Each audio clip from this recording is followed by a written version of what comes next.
மாண்புமிகு ஆளுநர் அவர்களுக்கு நான் கூட பத்திரிகையில் பார்த்தேன். மாண்புமிகு ஆளுநர் அவர்கள் தமிழ்நாடு உடற்பயிற்சி மற்றும் விளையாட்டு பல்கலைக்கழகத்துக்கு அரசு சர்ச் கமிட்டி தேடுதல் குழு 3 பேர் அனுப்பியிருக்கின்றார்கள்.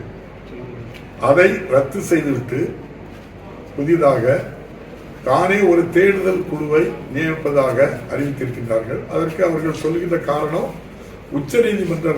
உச்சநீதிமன்றத்தில் யுஜிசியினுடைய உறுப்பினர்கள் இல்லாமல் தேடுதல் கமிட்டியில் நீங்க ஆள் போட்டாக்கி அது செல்லாதுன்னு உச்சநீதிமன்றம் சொன்னதாட்டு ஒரு தவறான தகவலை சொல்லியிருக்காங்க. உச்சநீதிமன்றம் ஒரு ரூலிங் கொடுத்திருக்கு.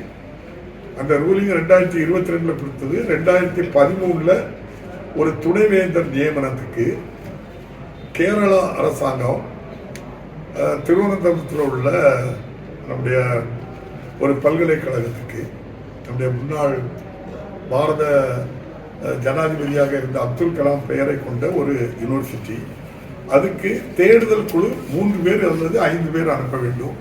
அதற்கு மாறாக ஒரே ஒரு நபரை மட்டும் அனுப்பி அவரையே வைஸ் சான்சலராக போட்டதுனால அதை எதிர்த்து உச்ச நீதிமன்றம் போன வழக்கில் தான் அது தவறுன்னு சொல்லியிருக்கே தவிர அரசு தேடுதல் குழு நியமிப்பதற்கு உரிமை இல்லைன்னு சொல்லலை. அதே போல யுஜிசி சட்டம் 1956 பிரிவு 26 தெளிவாக சொல்லியிருக்கு. அவர்களுடைய ஆலோசனையை ஏற்றுக்கொள்வது ஏற்றுக்கொள்ளாததும் மாநில அரசுடைய முழு உரிமை தான்.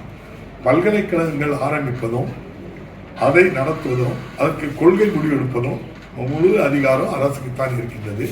மாண்புமிகு ஆளுநர் அவர்கள் எவ்வாறு மாண்புமிகு முதல்வர் மு க ஸ்டாலின் அவர்களுடைய அமைச்சரவையில் இருந்த செந்தில் பாலாஜியை நீக்கி 3.5 மணி நேரத்தில் தனக்கு அந்த அதிகாரம் இல்லை என்று திரும்ப பெற்றார்களோ அதே போல்தான் தனக்கு இல்லாத உரிமையை தேடுதல் குழு நியமிப்பதற்கு அவர்களுக்கு எந்த உரிமையும் இல்லை. தமிழ்நாட்டில் தேடுதல் குழு அரசு தான் நியமிக்கும். பல்கலைக்கழகத்திலிருந்து 2 உறுப்பினர்கள், அதுபோல் ஆளுநர் ஒரு உறுப்பினர், ஆக 3 உறுப்பினர்களில் தான் ஒன்றை அவர்கள் நியமிப்பதற்கு தான் இதுதான் மரபு, இதுதான் நடந்து கொண்டிருக்கு. இவ்வாறு அனுப்பிய தேடுதல் குழுவை ரத்து செய்வதற்கு மாண்புமிகு ஆளுநர் அவர்களுக்கு எந்த அதிகாரமும் கிடையாது. இல்லாத அதிகாரத்தான் நம்முடைய மாண்புமிகு ஆளுநர் அவர்கள் நடைமுறைப்படுத்திக் கொண்டிருக்கின்றார்கள். ஆளுநரே அவங்க பீரியட் முடிஞ்சு போச்சு, அவங்களுக்கே அந்த அதிகாரம் இருக்கான்னு தெரியல. எந்த அரசுக்கு அதிகாரம் இல்லைன்னு சொல்றது வியப்பா இருக்கு.